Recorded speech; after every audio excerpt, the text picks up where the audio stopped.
स्वधर्मेण सत्य सत्कर्म तत्पर। पूर्व समय में तुंगभद्रा नदी के तट पर एक गांव बसा हुआ था और उस गांव में महाराज सभी वर्गों के लोग रहते थे। ब्राह्मण, क्षत्रिय, वैश्य, शूद्र, चारों वर्णों के महाराज लोग निवास करते थे। उसी नगर में एक आत्मदेव नामक ब्राह्मण भी रहते थे, जिनका विवाह धुंधली के साथ हुआ। धुंधली का मतलब समझते हो महाराज? जिसकी बुद्धि के द्वारा कार्य धुंधला हो, जिसकी मति ही धुंधली हो तो महाराज उसका कार्य कैसा होगा? धुंधकार। इसीलिए उसने महाराज अपने बेटे का नाम भी धुंधकार ही रखा था। तो उस धुंधली के साथ हुआ। धुंधली महाराज कौन है? जो अपने पति की बात नहीं मानती, चुगलियां करती हैं। ऐसी स्त्रियां ही धुंधली बताई गई हमारे शास्त्रों में। और इनके महाराज कोई संतान नहीं हुई, चौथापन आ गया। यदि घर में किसी गाय को लेकर आते हैं तो वो भी बांझ हो जाती है। यदि किसी वृक्ष को लगाते हैं तो वो भी सूख जाता है। ब्राह्मण और संत उन आत्मदेव के द्वारा दिया गया दान भी स्वीकार नहीं करते। अब तो आत्मदेव ब्राह्मण बहुत दुखी हो गए।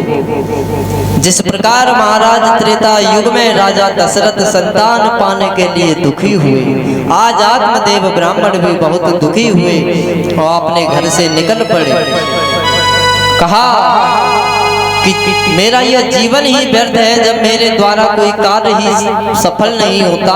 वृक्ष लगाता हूँ तो सूख जाता है, गाय को लाता हूँ तो वो भी बांझ हो जाती है, किसी को दान देता हूँ तो वो भी हमारा लेते नहीं है। तो इससे तो अच्छा यही है कि हम अपने प्राणों का परित्याग कर दें। ऐसा सोचते हुए महाराज वो जंगल में पहुंचे। क्षुधा लगी यानी प्यास, तृष्णा।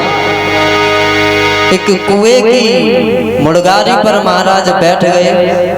इधर तो भगवान सर्वंतर्यामी है, एक सन्यासी का वेश बनाया, हाथ में लकड़ी है और पहुंच गए। कहा कि ब्राह्मण देव क्यों दुखी हो, इतने उदास क्यों हो?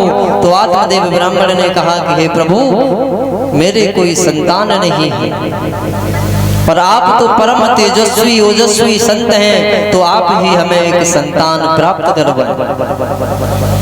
तो आज उन सन्यासी ने उन आत्मदेव ब्राह्मण का हाथ देखा और क्या कह दिया कि सप्त जन्मावध तब पुत्रो नैव च। तुम एक जन्म की बात करते हो, तुम्हारे तो 7 जन्मों तक कोई भी पुत्र होने की संभावना है ही नहीं, योग ही नहीं है। अब तो महाराज आत्मदेव ब्राह्मण और दुखी हो गए। तो आज सन्यासी देव से विनती करने लगे, जबरदस्ती करने लगे कि यदि आप मुझे संतान की प्राप्ति नहीं करवाते हैं तो मैं अपने प्राणों को छोड़ दूंगा और इसका अपेक्ष आप पर लगेगा।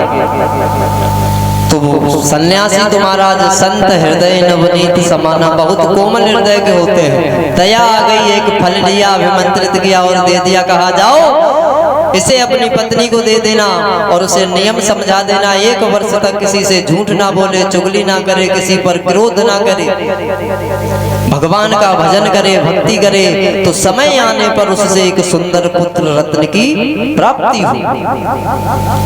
आत्मदेव ब्राह्मण घर आए, आवाज दी तो महाराज धुंधली तो घर में थी नहीं। क्यों? उसका पैर घर में नहीं टिकता था, हमेशा पड़ोसियों के घर में बैठना, इधर की बात उधर, उधर की बात इधर। आई तो आत्मदेव ब्राह्मण ने फल दिया, सारा मैटर समझा दिया। कहा ठीक है हम खा लेंगे। आत्मदेव ब्राह्मण घर से बाहर निकले कहीं कथा कहने के लिए। इतने में अचानक से उसकी छोटी बहन का आना हो जाता है कि एकदा भगिनी तस्यास्तद्गृह स्वेच्छया आगच्छतः, यानी स्वेच्छा से यानी अपनी इच्छा से आई।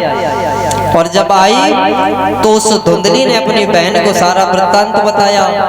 वो गर्भ से थी, गर्भवती। तो उसने कहा बहन यदि हम इस फल को खाएंगे तो हमारे गर्भ ठहरेगा, और गर्भ ठहरेगा तो हम चल फिर नहीं पाएंगे, तीखा नहीं खा सकते, खट्टा नहीं खा सकते, झूठ नहीं बोल सकते, चुगली नहीं कर सकते, और जब तक हम इतने काम नहीं करेंगे तो हमारा भोजन पचता नहीं है।